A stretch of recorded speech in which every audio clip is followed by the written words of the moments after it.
লেখিকা আত্রেয়ী চন্দ্রর বসু পরিবার। ঘুম থেকে উঠতে অনেকটা দেরি হয়ে গেল আজ স্মিতার। আলস্য কাটিয়ে চাদরের তলা থেকে দুটো হাত বের করে মোবাইল ফোনটায় চোখ বুলিয়ে নেয়ও একবার। অচিনের মেসেজ, গুড মর্নিং বেবি, সাথে দুটো লাল হৃদয়ের ছবি। মুখটা হাসি হাসি হয়ে যায় স্মিতার। রোজ অনেক রাত অবধি ভিডিও কল করে কথা বলে সকালে এভাবেই অচিনের মেসেজ দেখে ঘুম ভাঙে স্মিতার। জীবনটা এত সুন্দর আগে কখনো লাগেনি। অচিন হলো স্মিতার বড়দার বন্ধু। বড়দা মানে জ্যাঠতুতো দাদা, একই বাড়িতে থাকে ওরা। স্মিতাদের 3 তলা ফ্ল্যাট। এই 3 তলার মাঝে থাকে মেজো ভাই মানে স্মিতার বাবা, নিচতলায় জেঠুরা আর একদম ওপরতলায় থাকে ছোট কাকারা। একসাথেই থাকা বলা যায়। নিচের সদর দরজাটা ছাড়া বাকি সবার দরজা সবসময় খোলা থাকে। সদর দরজায় লেখা থাকে বসু পরিবার। এই পরিবারে সবাই একসাথে থাকলেও সবার হাড়ি আলাদা। বাড়িটা এমনভাবে বানানো হয়েছে যে প্রত্যেক তলায় 3টে ঘর, একটা রান্নাঘর আর একটা করে বারান্দা আছে। যে যার নিজের খুশি মতো রান্না করে খেলেও ওপর থেকে নিচতলা অবধি বাটি চালাচালি রয়েছে। ছেলেমেয়েরা তো যখন খুশি যার ঘরে ভালো কিছু হয় মাঝে মাঝে ভাতের থালা নিয়ে সোজা সেই ঘরে গিয়ে আবদার করতো ছোটবেলায়, কি সুন্দর গন্ধ, কি রান্না করছো গো, আমি আজ এখানেই খাবো। স্মিতার বাবাদের পারিবারিক ব্যবসা, সবাই একই ব্যবসার সাথে যুক্ত। ঠাকুরদা মারা গেছেন, ঠাম্মা আছেন, তিনিই বাড়ির প্রধান। তিনি নিজের ঘরে নিজের ঠাকুর নিয়ে থাকলেও গোটা পরিবারের দিকে তার নজর থাকে সবসময়। এখনও পারিবারিক ব্যবসার বড় কোনো কাজ তাকে না জানিয়ে হয় না। 3 তলা 3 রকম রান্না হলেও তিনি 2 মাস করে এক বউয়ের হাতে রান্না খান। ওনার মতো নিয়ম মেনেই ওনাকে খেতে দিতে হয়। এখনও এই বয়সেও তিনি বৌমাদের ওপর নিজের কর্তৃত্ব যথেষ্ট বজায় রেখেছেন। ওনার হিসেব খুব পরিষ্কার। 3 ছেলে, 3 জনেরই দায়িত্ব সমান। ব্যবসায় টাকার হিসেব যখন সমান ভাগে ভাগ হয়, মায়ের দায়িত্ব সবাইকে সমানভাবেই নিতে হবে। যখন যাকে যা বলবেন শুনতে হবে সবাইকে। যদিও মা বলতে ছেলেরা সব অজ্ঞান, তাই 2 মাস কেন সবাই পুরোটাই দায়িত্ব নিতে চাইলেও ঠাম্মা বলেই দিয়েছেন, কারো মনে কোনো খারাপ চিন্তা আসার চাইতে এই পদ্ধতি ভালো। সবাই মাথা পেতে নিয়েছে সে কথা। ঘুম ভাঙল স্মিতার হাসি মুখে ঠিকই, কিন্তু পরক্ষণে নিচে বেশ চিৎকার চেঁচামেচি শুনে মাথাটা গুলিয়ে গেল। নিশ্চয়ই জেঠিমা আবার শুরু করেছে। 1 বছর হলো বিয়ে হয়েছে বড়দার। বড়দা জেঠুর বড় ছেলে, বাবাদের সাথে ব্যবসার কাজে যুক্ত। ছোট ছেলে মানে ছোড়দা MBA ফাইনাল দেবে এবার। ওরও বউ ঠিক করাই আছে, পড়াশোনা শেষ হলে বিয়ে হবে।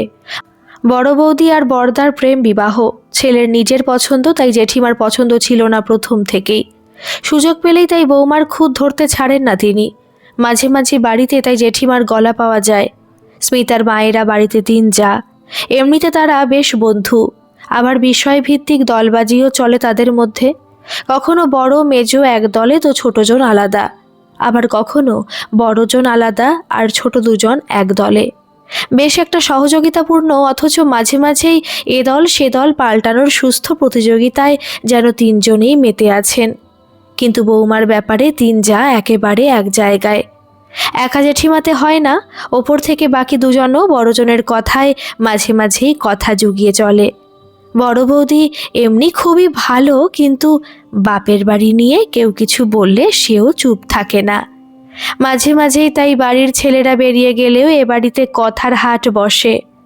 ঠাম্মি কানে কম শোনেন, আর যদি একবার দরজা বন্ধ করে পুজোয় বসেন কোনো দিকে মন থাকে না। অবশ্য কখনো কখনো এই ঠাম্মির হুঙ্কারেই ঘরের মাছের বাজারের ঝাঁপ বন্ধ করতে বাধ্য হয় ঘরের বউয়েরা। আজ আবার শুরু হয়েছে, তাই না রে?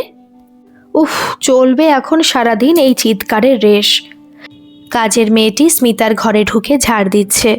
ওকে জিজ্ঞেস করে স্মিতা বিছানায় শুয়েই, হ্যাঁ গো, আবার শুরু হয়েছে, তবে তাড়াতাড়ি থামবে না। কেন, আজ আবার কি নিয়ে? ঠাম্মা নেই বাড়িতে, ঠাম্মা থাকলে তাও চুপ করাতে পারতো এদের। কি জানি ঠাম্মা আছে কি না, দেখলাম না তো নিচে, কিন্তু ঠাম্মারও কিছু বলার সাধ্যি নেই আজ। স্মিতা এবার সোজা হয়ে বসে। জেঠিমা, মা আর কাকিমা এই 3 জনের সারাদিন একটাই কাজ, পরনিন্দা পরচর্চা। তবে ওরা ঠাম্মার মুখের ওপর কোনো কথা বলে না। তাই যখনই গুজগুজ ফুসফুস থেকে ঝগড়ার আকার ধারণ করে কারো কোনো বিষয়ে, ঠাম্মা শুধু একটা হাঁক দেন, ব্যাস সব চুপচাপ যে যার ঘরে। তারপর ঠাম্মা পুজো করতে চলে গেলেই তিন বউয়ের মাথা এক জায়গায় হয়ে যায়। শুরু হয় পরনিন্দা বা একমাত্র বৌমার নিন্দা। স্মিতা অনেক বুঝিয়েও কিছু করতে পারেনি। আসলে একঘেয়ে সংসারে মা কাকিদের পরনিন্দা পরচর্চা যেন মুক্ত বাতাসে প্রাণ ভরে নিঃশ্বাস নেওয়ার মতোই। বাড়ির সবাই সেটা বোঝে বলেই বৌদিকে যেন একটু বেশি ভালোবাসা দিয়েই মাথায় তুলে রাখে। আর সেটা এই তিনজনকে হয়তো আরও ঈর্ষান্বিত করে তোলে। কেন রে, আজ আবার স্পেশাল কি হলো? স্মিতা ঘর থেকে বেরোনোর আগেই কাজের মেয়েটির থেকে সব খোঁজ নিয়ে নিতে চায়। আরে, বৌদিকে বম্মা নাকি 20,000 টাকা দিয়েছিল সোনার দোকানে দেওয়ার জন্য। বৌদি সেই টাকাটা নাকি খুঁজে পাচ্ছে না, তাই বম্মা বলেছে ওটা নাকি ও বাপের বাড়িতে চালান করেছে। কোনো মেয়ে এসব কথা সহ্য করতে পারে বলো? যাই বলো বৌদি, আর যাই হোক, বাপের বাড়ি টাকা পাচার করবে এটা হতে পারে না। স্মিতা চমকে ওঠে। সর্বনাশ, কি বলছে? কাজের মেয়েটিকে আর কোনো কথা বলার অবকাশ না দিয়ে স্মিতা লাফ দিয়ে বিছানা থেকে নেমে হুড়মুড়িয়ে সিঁড়ি দিয়ে নামতে থাকে। বুক ঢিপঢিপ করছে ওর। বৌদি যদি সত্যি কথাটা বলে দেয় সবাইকে, সর্বনাশ হয়ে যাবে ওর। তাহলে সবাই জেনে গেলে কি উত্তর দেবে ও? ও জানে বৌদি ওকে ভীষণ ভালোবাসে। যাই হয়ে যাক, কিছু বলবে না কাউকে। কিন্তু ওর বাপের বাড়ি নিয়ে কিছু বললে তো চুপ থাকবে না। আর সেটাই স্বাভাবিক, কোনো মেয়েই সেটা সহ্য করে না। বৌদি খুবই শান্ত মিতভাষী, কিন্তু প্রয়োজনে রুখে দাঁড়ায় সবার বিরুদ্ধে। যদি সত্যি ওই টাকাটা নিয়েই আজকের গণ্ডগোলের সূত্রপাত হয়ে থাকে, তাহলে তো আর রক্ষা নেই। কি করবে তাহলে স্মিতা? মরে গেলেও একথা বাড়ির কাউকে জানতে দেওয়া যাবে না। একথা কেউ জানলে মেরেই ফেলবে হয়তো বরদা ওকে। তাড়াহুড়োতে রাত পোশাকেই নিচে নেমে আসে স্মিতা। সিঁড়ির শেষ ধাপটায় দাঁড়িয়ে নিজেকে সামলে নেয় কিছুটা। ঘরের ভেতরে জেঠিমা নিজের মতো করে বৌদিকে তার বাপের বাড়ি নিয়ে বলে যাচ্ছেন। 20,000 টাকা তো কম নয়। স্মিতা বুঝে পায় না জেঠিমার কিসের শত্রুতা বৌদির সঙ্গে, কিন্তু নিচতলায় নেমে এলেও দরজা দিয়ে ঢুকতে ভয় হয় স্মিতার। ওকে দেখেই যদি সত্যি কথা বলে দেয় বৌদি। এই নিচতলায় জেঠু জেঠিমা বরদা বৌদি আর ছোড়দা থাকে। জেঠু তার মায়ের মতোই ধর্মে কর্মে বিশ্বাসী। স্মিতাদের বাড়িতে রান্নাঘর 3টে হলেও ঠাকুর ঘর একটাই। দিনের বেশিরভাগ সময়টাই ঠাম্মা ওনার ঠাকুর দেবতা নিয়েই কাটান। জেঠু ভোরবেলা উঠে পুজো করে তবেই ঘরের বাইরে বেরোন। স্মিতা যখন ছোট ছিল তখন ভোরবেলাই উঠত ঘুম থেকে। ঠাম্মার সাথে ফুল তুলে জেঠুর সাথে পুজো করত। বাড়ির সব বাচ্চাদের মধ্যে জেঠু যেন স্মিতাকেই ভালোবাসেন বেশি। হয়তো বাড়িতে একমাত্র মেয়ে বলে। স্মিতার ডাকনাম রাজকন্যা, ওনারই রাখা। সেই ছোটবেলা থেকে দুর্গা মন্ত্র, কালী মন্ত্র, শিব মন্ত্র জেঠুর সাথে সাথে উচ্চারণ করে করে স্মিতার কণ্ঠস্থ হয়ে গেছে। বম্মা মানে জেঠিমাও স্মিতাকে খুব ভালোবাসেন। নিজের 2 ছেলের পর দেওরের ঘরে মেয়ে স্মিতা। ওনার খুব শখ ছিল একটা ছেলে আর একটা মেয়ের, কিন্তু ওনার দুটোই ছেলে হবার পর বাড়িতে স্মিতার আগমন ওনার সব আকাঙ্ক্ষা মেটানোর পথ করে দিয়েছিল। নিজের শাড়ি কেটে সেটা দিয়ে স্মিতার মাপের শাড়ি বানিয়ে দেওয়া, বড় হলে নাচের অনুষ্ঠানে নিজের দামি শাড়ি দিয়ে স্মিতাকে সাজিয়ে দেওয়া। মেয়ে হওয়ার সব আকাঙ্ক্ষা পূরণ করতেন উনি স্মিতাকে দিয়েই। কিন্তু স্মিতার মায়ের সাথে খোটাখুটির সূত্রপাতও এই স্মিতার। জেঠু জেঠিমা এতটাই মাথায় তুলে রাখতেন স্মিতাকে যে স্মিতার মায়ের মনে হতো বেশি আদর দিয়ে মেয়েটাকে খারাপ না করে ফেলে। স্মিতার মা যদি নিজের ঘরে মেয়েকে বকতেন, জেঠু নয় জেঠিমা চলে আসতেন মাকে বকতে। এই নিয়ে কম অশান্তি হয়নি বাড়িতে। অবশ্য জেঠু জেঠিমা যেমন ভালোবাসেন, স্মিতাকে শাসনও করেন তেমনই নিজের মতো করে। বড় হওয়ার পর স্মিতা বাড়ি থেকে বের হওয়ার জন্য নিচের দরজা অবধি পৌঁছাতে পারত না। জেঠু যেন বসেই থাকতেন ওকে ধরতে। কি ব্যাপার, এই সন্ধেবেলা কোথায় যাচ্ছিস? এই একটু বন্ধুর বাড়ি। স্মিতার উত্তরে সন্তুষ্ট না হয়ে আবার জিজ্ঞেস করতেন, বন্ধু মানে কেমন বন্ধু? এরকম প্রশ্ন ছোটবেলা অবধি ঠিক ছিল, কিন্তু স্মিতা রেগে যায় আজকাল। ছোটবেলায় জিজ্ঞেস করতো ঠিক আছে, এখনও বড় হয়েছে, কলেজ শেষ হবে আর কদিন পর, এখনও একই প্রশ্ন জেঠুর। আর জেঠু বাড়িতে না থাকলে জেঠি ওনার অভাব পূরণ করেন একটু দেরি হলেই। স্মিতা, বড় হচ্ছিস, এরকম রাত করে বসু পরিবারের মেয়ে বাইরে থাকলে লোকে কি বলবে বলতো? লোকে বললে আমার কি? স্মিতা, খুব সাবধান বলে দিচ্ছি। স্মিতার আজকাল আর ভালো লাগে না এই বাড়িতে। জেলখানা মনে হয়। একমাত্র মেয়ে হওয়াতে পুরো পরিবারের সবাই যেন ওকে ঠিক করতে বসে আছে। একটুও স্বাধীনতা নেই। অচিনের কাছে যেটুকু সময় থাকে ও সেটুকুই ওর কাছে সব থেকে আনন্দের সময়। তাই স্মিতা খালি ভাবে কবে ওর কলেজ শেষ হবে আর কবে ও অচিনকে বিয়ে করবে। কিন্তু এই মুহূর্তে যে ঝামেলা শুরু হয়েছে, যার সাথে ওতপ্রোতভাবে জড়িত এবং বড় বৌদিকে তো প্রকারান্তরে ওই ফাঁসিয়ে ফেলেছে। কিভাবে এই পরিস্থিতি থেকে দুজনকে বের করে আনবে স্মিতা, সেটা ভাবাই প্রধান কাজ। কিন্তু কিভাবে সামলাবে ও পরিস্থিতিকে? দরজার কাছে গিয়ে দাঁড়ায় স্মিতা। বম্মা বৌদির দিক থেকে মুখ ফিরিয়ে সোজা স্মিতার দিকে। এই যে দেখ দেখ তোর বৌদির কীর্তি। খুব তো আমাকে বলতিস কেন বৌদিকে সবসময় বাপের বাড়ির খোটা দাও। বৌদি তোমাদের কত ভালোবাসে। আমার শ্বশুর বাড়ি এরকম হলে তোমাদের ভালো লাগবে? তা তুই বল, তোর শ্বশুর বাড়ি গিয়ে এরকম করবি? স্মিতা চুপি চুপি তাকায় বৌদির দিকে। কথাবার্তা শুনে বোঝা যাচ্ছে বৌদি এতক্ষণ এত বাজে বাজে কথা শোনার পরও মুখ খোলেনি, বলেনি কাউকে স্মিতার কথা। কিন্তু স্মিতা লজ্জায় বৌদির দিকে ভালো করে তাকাতে পারছে না। বৌদি শুধু চোখের জল মুছে চলেছে। এই সময় বাড়িতে কেউ থাকে না, বাড়ির মহিলারা ছাড়া। ঠাম্মাকেও দেখা যাচ্ছে না আশেপাশে। বম্মা এই সুযোগে সব রাগ বৌদির ওপর ঝেড়ে নিচ্ছেন। মার কাম্মা মানে ছোট কাকি নীরব দর্শকের ভূমিকা পালন করে চলেছে, যেন সকাল সকাল সার্কাস হচ্ছে। আর ওনারা বেশি টাকা দিয়ে সামনের সারির টিকিট পেয়েছেন। জেঠিমা আরও বলতে থাকেন, ও খুব ভালো করে জানতো আজই টাকাটা দিতে হবে দোকানে।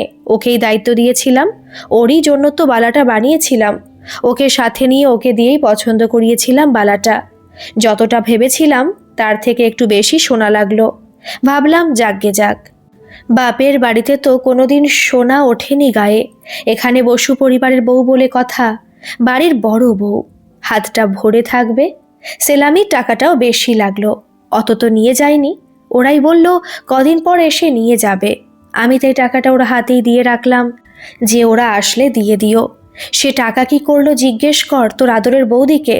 কালী ভাই এসেছিল, ঘরের মধ্যে দুজনে গুজুর গুজুর ফুসুর ফুসুর করছিল। দিয়ে দিয়েছে হবে টাকাটা। তা দিলে বলে দে না বাপু, আমরা কি না করব? ঠাকুরের দয়া যা আছে তাই দিয়ে আরেকটা সংসারও টানতে পারে আমার ছেলে। কিন্তু এই লুকোচুরি কেন? স্মিতা মাঝে মাঝে বম্মাকে বুঝতে পারে না। এই বৌমাকে ভালোবেসে শাড়ি গয়না কিনে দিচ্ছেন, ছেলেকে বকা দিয়ে বউকে নিয়ে বেড়াতে নিয়ে যাওয়ার জন্য বাধ্য করছেন, নিজেই ছেলেকে বলছেন শ্বশুর বাড়ির যে কোনো বিপদে দাঁড়াতে। কিন্তু কেন যে তাও ঘুরে ফিরে সুযোগ পেলেই বৌমাকে তার বাপের বাড়ি নিয়ে দু কথা শোনাতে ছাড়েন না, এটাই স্মিতা বোঝেন না। এদিকে নিজে কিন্তু নিজের শাশুড়ির কাছে ভেজা বেড়াল হয়ে থাকেন। আশ্চর্য মনস্তাত্ত্বিক বিষয় এই শাশুড়ি বউয়ের সম্পর্কটা। স্মিতা মনে মনে ভাবে অচিনের মা এরকম হলে ও তো পালিয়ে চলে আসবে। স্মিতা আস্তে আস্তে বৌদির পাশে গিয়ে দাঁড়ায়। হাতটা দিয়ে বৌদির হাতটা ধরতেই বৌদি হাত ছাড়িয়ে নিজের ঘরে চলে যায়। খারাপ লাগলেও স্মিতা জানে এসবের জন্য সেই দায়ী। কিন্তু আসল ঘটনাটা বললে তো এক্ষুনি সবাই সাংঘাতিক বকবে ওকে, এমনকি বাড়ি থেকে বের করেও দিতে পারে। স্মিতার বাবা যা রাগী।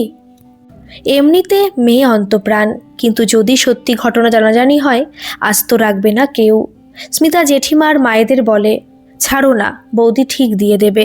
হয়তো খুব প্রয়োজনে কাউকে সাহায্য করেছে সে তো ভালো কথা, কিন্তু কাকে সেটা বলে দিলেই তো সমস্যা মিটে যায়। দিদি তো বারবার সেটাই বলছে, যদি কিছুতে খরচ করে থাকো বলো, কিন্তু 20,000 টাকা কোথায় কাকে কেন দিলে সেটুকু তো জানার অধিকার বাড়ির লোকের আছে নাকি? স্মিতার মা এতক্ষণে মুখ খোলেন, আচ্ছা আমি কথা বলছি, তোমরা এখন যাও তো। সবাইকে যার যার ঘরে ঢুকিয়ে বৌদির ঘরে ঢোকে স্মিতা। বৌদি বিছানায় শুয়ে কাঁদছে, পিঠটা কেঁপে কেঁপে উঠছে ওর।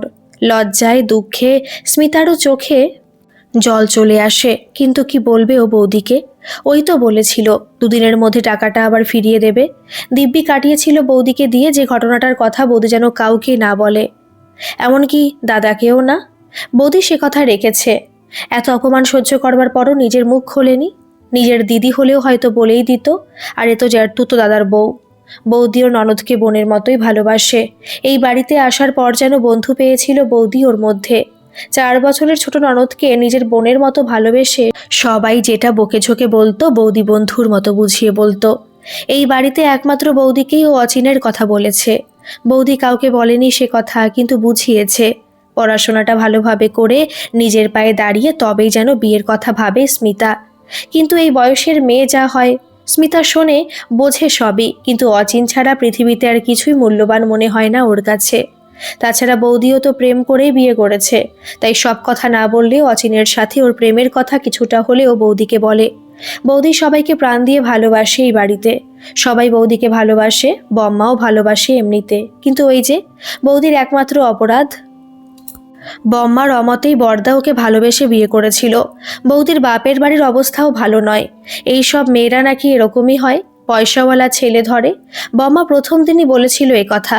আসলে বম্মার মনে ধরেছিল আরেকটি মেয়েকে, সে আবার বম্মার বন্ধুর মেয়ে। তলে তলে দুই বান্ধবীতে কথাও এগিয়ে রেখেছিল, কিন্তু বাদ সাধল বরদা। বিয়ের কথা শুরু হতেই একদিন নিজের পছন্দের কথা জানিয়ে দিল। আপত্তি কারো ছিল না, একমাত্র বম্মা ছাড়া। বম্মা ছেলের প্রেমের কথা জানতেন না, ভাবতেন উনি যার সাথে বলবেন ছেলে তার সাথে ছাদনাতলায় গিয়ে বসবে।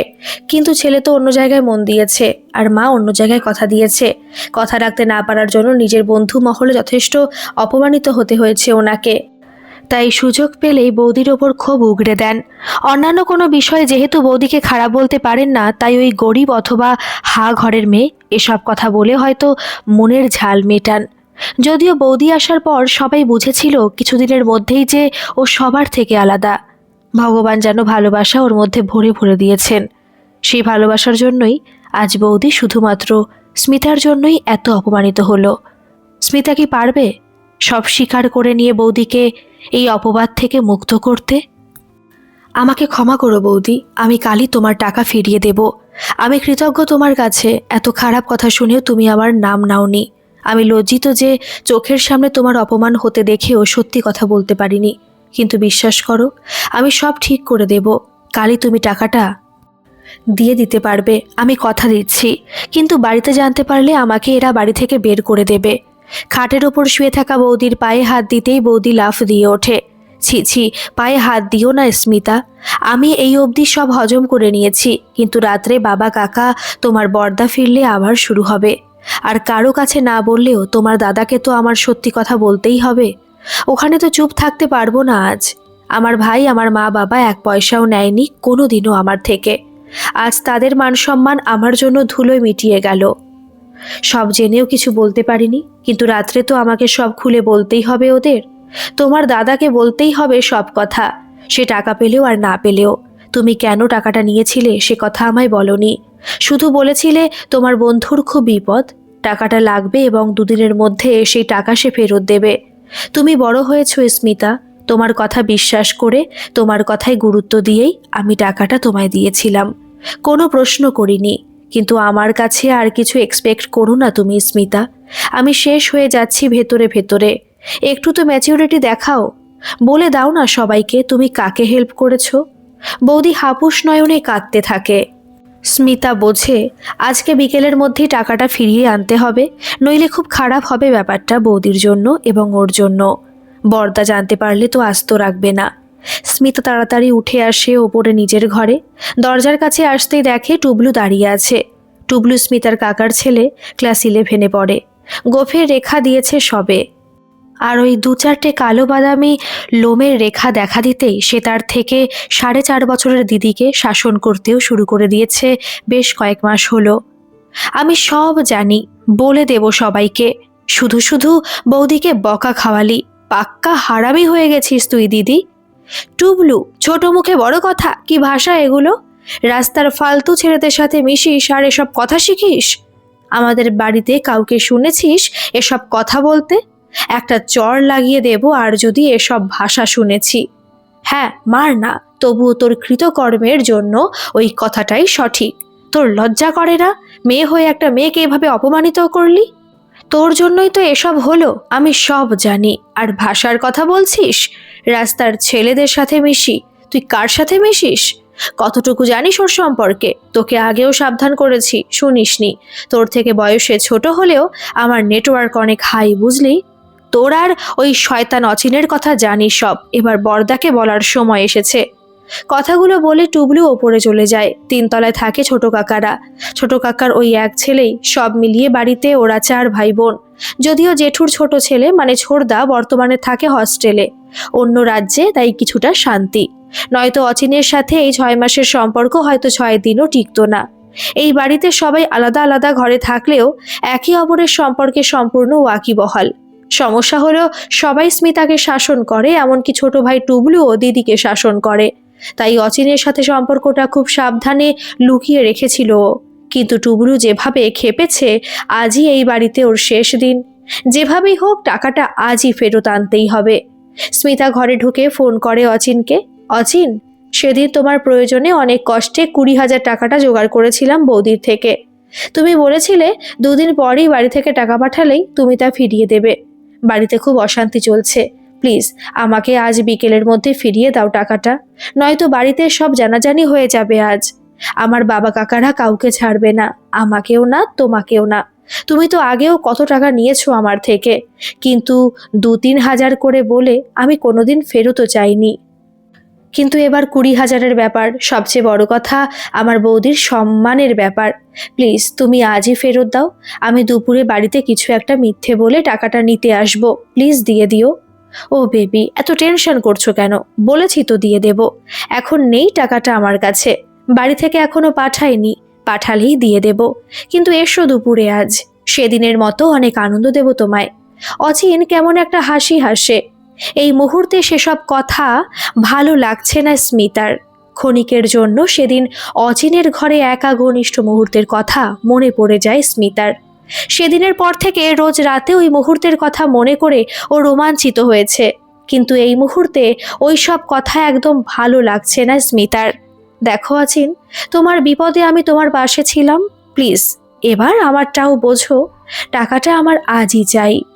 বড়লোকের মেয়ে হয়ে 20,000 টাকার জন্য এত ভয় পাচ্ছ? তোমাদের কাছে 20,000টা কোনো ব্যাপার নাকি? হ্যাঁ ব্যাপার, অনেক বড় ব্যাপার। Please try to understand. I need that money immediately. যদি না দিই? অচিন। ফোনটা কেটে যায়। অস্থির হয়ে স্মিতা আবার ফোন করে, আবার, কিন্তু না, অচিন ফোনটা সুইচ অফ করে দেয়। স্মিতা থরথর করে কাঁপতে থাকে। কি করবে এবার? কাকে বলবে? আর অচিনই বা এরকম ব্যবহার করছে কেন? ওরা তো একে অপরকে ভালোবাসে। না, আমাকে যেতেই হবে এখনই ওর কাছে। স্মিতা বাথরুমে যায় জামাকাপড় পাল্টাতে। বাথরুম থেকে শুনতে পায় অনেকগুলো মেসেজ ঢোকার শব্দ। একবারে স্নান করে জামা পরে বাইরে আসতেই দেখে টুবলু ওর টেবিলের ওপর বসে আছে। মুখটা থমথমে। নিজের ঘরে এরকম হঠাৎ করে টুবলুকে দেখে একটু ঘাবড়ে যায় স্মিতা। তুই ভূতের মতো এখানে কি করছিস? খুব পস্তাবি দিদি, তুই খুব পস্তাবি। চোখ ছলছল করছে টুবলুর। রাগে দুঃখে আর কথা বলতে পারে নাও। ঠোঁটটা চেপে নাকের পাটা ফুলিয়ে দ্রুত বেগে ঘর ছাড়ে টুবলু। স্মিতা বোঝে বৌদির অপমানটা ঠিক মানতে পারছে না টুবলু। ও দাদা বৌদির চেলা, একদম রামায়ণের হনুমানের মতো, ভীষণ আদরের বর্দা আর বৌদির, তাই হয়তো মেনে নিতে পারছে না। ফোনটা হাতে নিতেই স্মিতার পায়ের তলার মাটি যেন সরে যায়। এ কি সর্বনাশ! টুবলু কি তাহলে? না না, ফোন তো লক করা ছিল। তবে কিন্তু এত বড় সর্বনাশ হবার কথা স্মিতা ঘুণাক্ষরেও জানলো না কেন? ফোনে একটা ভিডিও এবং সাথে কিছু মেসেজ। স্মিতা একটা একটা করে পড়তে থাকে। আরও একবার হবে নাকি? আজ বিকেল 3টের সময় আমার ঘরে এসো। যদি না আসো তাহলে ভিডিও সবার কাছে পৌঁছে যাবে। ব্ল্যাকমেল নয়, তুমি টাকাটা চাইলে টাকা নেই আমার কাছে। এই ভিডিওটা আছে আপাতত, এটা দিতে পারি। চাই। স্মিতা বারবার দেখে মেসেজগুলো। সত্যি অচিন পাঠিয়েছে এগুলো? কি করে সম্ভব? ও তো ভালোবাসে আমাকে। স্মিতার মনে পড়ে যায় টুবলুর কথা। একদিন সন্ধেবেলা ছাদে দাঁড়িয়ে টুবলু বলেছিল স্মিতাকে, অচিন ভালো ছেলে নয় দিদি, ওর সাথে মিশিস না। স্মিতা পাত্তা দেয়নি সে কথা। বরদাও কিছুটা আন্দাজ করতে পেরেছিল, তাই হয়তো স্মিতাকে মাঝে মাঝে বোঝায় অনেক কিছু, কিন্তু স্মিতা ওর কথাও শোনেনি। অচিন ভীষণই সুন্দর কথা বলা একজন মানুষ। স্মিতাকে নিয়ে কত সুন্দর সুন্দর স্বপ্নের কথা বলেছে অচিন। স্মিতা নিজেকে হারিয়ে ফেলেছে সে স্বপ্নে বহুবার। বাড়ির লোকের চাইতেও বেশি বিশ্বাস করেছে অচিনকে। তাই একবার অচিনের সাথে অচিনের 1 কামরার ফ্ল্যাটে গিয়েছিল নির্ভয়ে। অচিন যখন ওকে আদর করতে শুরু করলো ও বাধা দেয়নি। আজকাল প্রেমে সে বাঁধন কোথায়? ওর বন্ধুরাও তো কত গল্প করে এসব নিয়ে। ওরা তো কত সীমায় লঙ্ঘন করে বারবার, সেখানে স্মিতা তো কিছুই করে না। অচিন রাগও করে তার জন্য, তাই সেবার স্মিতা ক্ষণিকের জন্য ভেসে যায় অচিনের ভালোবাসায়। কিন্তু না, পরিবারের কথা ভেবেই হয়তো চরম কিছু করে ফেলেনি। কিন্তু ভিডিওতে খুব ভালো করে বোঝা যাচ্ছে স্মিতাকে। অগোছালো চেহারায় বোঝা যাচ্ছে যে একজন পুরুষের সাথে আছে সে। অচিন এভাবে ভিডিও করলো কখন? আর সেসব নিয়ে আজ ব্ল্যাকমেল। স্মিতার বিশ্বাসই হয় না। থরথর করে কাঁপতে থাকে স্মিতা। কি করবে ও? যাবে আবার অচিনের ঘরে? যদি না যায় তাহলে তো অচিন ভিডিওটা সবাইকে পাঠিয়ে দেবে বলেছে। এই ভিডিও যদি বাড়ির লোকের কাছে পৌঁছায় তাহলে স্মিতাকে কেউ আস্ত রাখবে না। তার চেয়েও বড় কথা, পাড়া প্রতিবেশী জানলে বসু পরিবারের ভয়ানক দুর্নাম হবে। এতক্ষণ স্মিতা নিজের কথা ভাবলেও বসু পরিবারের সম্মানের কথা মনে আসতেই ভেঙে পড়ে ভীষণভাবে। বাবা মা জেঠু কাকা সবার একটা সম্মান আছে এই এলাকায়। জেঠু কাকা বাবা মাথার ওপর বটগাছের মতো ছায়া দেন। যতই শাসন করুন, ডালপালা ছড়িয়ে স্নেহের পরশে আগলে রাখেন ওদের। এসব করার সময় কেন স্মিতা ভাবেনি ওদের মুখগুলো? মা সবসময় বলেন, ভাবিয়া করিও কাজ, করিয়া ভাবিও না। শোনেনি সে কথায় স্মিতা। অত ভাবার সময় কোথায়? কিন্তু যদি কথাগুলো শুনতো, বুঝতো, তাহলে হয়তো এই দিনটা দেখতে হতো না। ঠাম্মা আর জেঠু সেই ছোটবেলা থেকে শিখিয়েছেন জীবনের সংযম কতটা জরুরি। জোর করে ঠাকুরের সামনে বসিয়ে ধ্যান করিয়েছেন জেঠু। আর ঠাম্মা বলতেন, ধ্যান করবি রোজ, ঠাকুরের নাম না নিলেও রোজ কিছুক্ষণ মন শান্ত করে বসতে হয়। অনেক ভুল সিদ্ধান্ত নেওয়ার হাত থেকে বাঁচা যায় তাহলে। কর্মে চঞ্চল হবে, কিন্তু ভেতরটা শান্ত রাখতে হবে। ছোটবেলা থেকে বাড়ির বাচ্চাদের পড়াশোনা শিখিয়েছে ছোটকা। একটু বড় হতেই পড়ার বইয়ের সাথে সাথে দেশ বিদেশের কত বই কিনে দিয়েছে, পড়তে বলেছে, কত বুঝিয়েছে। বই পড় বেশি বেশি করে, জ্ঞান বাড়লে মন প্রসারিত হবে। কিন্তু স্মিতার মনে হতো সেগুলোকে ফালতু জ্ঞান। মা বম্মা কাকি সব সময় খোঁজ নিত সব ব্যাপারে। স্মিতা রেগে যেত, এখন তো ছাড়ো আমাকে, আমি বড় হয়ে গেছি। ওরা বলতো, সেই জন্যই তো আরো সাবধানতা। এরপর বড়দা ছোড়দা বৌদি তো আছেই, তার ওপর টুবলুও জুটেছে ওকে জ্ঞান দেওয়ার জন্য। স্মিতার মনে হতো বাড়িটা একটা জেলখানা, যেখানে সবাই সব ব্যাপারে নজরদারি করে চলেছে ওকে। পালিয়ে যেতে ইচ্ছে করতো ওর সবার থেকে, শুধু অচিন আর অচিন। পড়াশোনা বাদ দিয়ে শুধুই একটা মোহের ঘোরে যেন সবাইকে লুকিয়ে অচিনের দিকে ছুটে যেত। আজ স্মিতার মোহ ভঙ্গ হয়েছে। বাড়ির সকলের সব উপদেশ আজ মূল্যবান মনে হচ্ছে ওর। ও বুঝতে পারে ভয়ানক ভুল করে ফেলেছে ও, যেখান থেকে বেরিয়ে আসা সহজ নয়। নিজের সম্মান, পরিবারের সম্মান বাঁচাতে হলে একমাত্র মৃত্যুই সঠিক পথ। স্মিতা নিজের ভুলের চুলচেরা বিশ্লেষণ করতে করতেই ড্রয়ারে হাত ঢোকায়। কালই বাবা একটা নতুন ব্লেড কিনেছিল না? স্মিতা হঠাৎ করে ঘরে উপস্থিত কাম্মা আর বম্মা। ঘরে ঢুকেই ওরা পা তুলে বিছানায় বসে পড়ল। কিছুক্ষণ আগে স্মিতার জীবনে যে ঝড় বয়ে গেছে তার ঝাপটায় মানসিকভাবে ও ক্ষতবিক্ষত। তার মধ্যে দুই কাকি আর জেঠি ভূমিকম্পের মতো ওর ঘরে এসে ঢোকায়। ও কিছুটা অপ্রস্তুত। ওর চেহারা দেখেই বোঝা যাচ্ছে ওর কিছু হয়েছে। আড়ালে চোখ দুটো মুছে নিলেও বোঝা যাওয়ারই কথা, কিন্তু খুব অদ্ভুতভাবে বম্মা আর কাম্মা যেন কিছুই দেখেনি বা বোঝেনি। স্মিতা ব্লেডটা হাতে নিয়ে দাঁড়িয়ে আছে। এই মুহূর্তে ওর আত্মহত্যা করার কথা ছিল, কিন্তু এরা দুজন কেন এখনই এই ঘরে এলো? এত প্রশ্ন করে যারা কথায় কথায়, তারা কোনো প্রশ্ন করছে না কেন স্মিতার চেহারা দেখেও? স্মিতা, জানিস ছোড়দার হবু বউয়ের সাথে কথা হলো আজ। বম্মা বলল, আরে টুবলু তো কিছুদিন আগেই সোজা কল করে আমাকে ধরিয়ে দিয়েছিল ফোন। ওর কাছে সবার নম্বর আছে জানো। আরে মেয়েটা তো অপ্রস্তুত হয়ে গিয়েছিল, আমিও ভীষণ অপ্রস্তুত হয়ে গিয়েছিলাম। আরে এদিকে আয় না স্মিতা, মাথাটা আঁচড়ে চুল বেঁধে দি, সে ছোটবেলার মতো। বম্মা আর কাম্মা অদ্ভুত সব অপ্রয়োজনীয় কথা বলে চলেছে। স্মিতার এদিকে ভয়ে মুখ শুকিয়ে আছে। এই সময় ওর ভাবার কথাও কি করবে? হঠাৎ আসা বিপদ কি করে সামলাবে? সেই সময় এরা কেন এই ঘরে? কিছুক্ষণ পর ঠাকুমাও ঘরে এসে ঢুকলেন। কিরে স্মিতা, কোথাও যাবি? বাইরের জামা পরেছিস, কিন্তু তোর চোখ মুখ এরকম কেন? আহা গো, সকাল থেকে খাওয়া দাওয়া জোটেনি নাকি মেয়েটার? থুতনিতে হাত দিয়ে চুমু খেয়ে হাতটা ধরে বসান ঠাম্মা। এই মুহূর্তে এই মানুষগুলোকে ভীষণ আপন মনে হচ্ছে স্মিতার, অথচ কিছুক্ষণ আগেও এদের ভয়ে এদের ছেড়ে সমস্যার হাত থেকে বাঁচতে পৃথিবী ছাড়তে চেয়েছিল। কিছুদিন আগেও পরিবারটা জেলখানা আর পরিবারের লোকেদের পুলিশ মনে হতো স্মিতার। অচিনকে মনে হতো কোনো সিনেমার নায়ক যে শুধুই জীবনে আনন্দ দেয়, কিন্তু আজ সবকিছু উল্টোপাল্টা মনে হয় স্মিতার কাছে। এই মানুষগুলোর গুরুত্ব কোনোদিন মানেনিও। আজ এদের দেখেই মনে হচ্ছে এখন মরে যাওয়াটা কি অতই সোজা। বৌদি আর টুবলু ঢোকে ঘরে। বৌদি হাত থেকে ফোনটা নিয়ে নেয়। স্মিতা অবাক দৃষ্টিতে তাকায়।